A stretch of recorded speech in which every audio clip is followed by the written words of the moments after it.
fled their homeland at the threat of the communist Chinese in 1959, their leader, the Dalai Lama, has been traveling the globe with a trite greeting card philosophy and a warm smile, desperately trying to enlist help in his quest to free Tibet and return to power. I believe, you see, every human being have the potential to develop compassion. This idea that he's a humble spiritual man with just a robe and a bowl and a prayer bead isn't really what the Dalai Lama is all about. I'm Michael Parenti, a political writer, author, and noted after-dinner raconteur. He headed a social system that was exploitative, terribly unequal, and terribly brutal.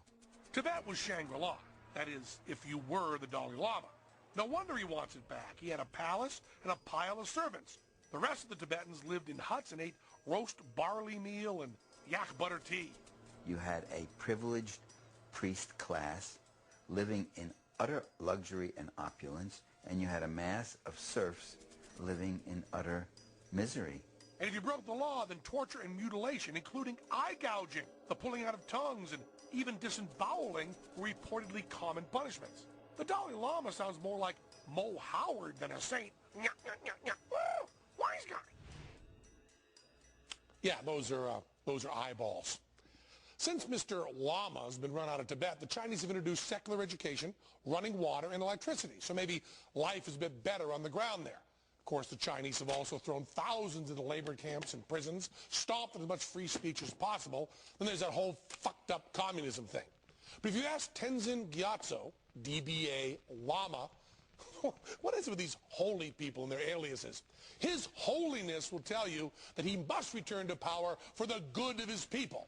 In this case, good may translate into his people living in squalor and his government condoning slavery.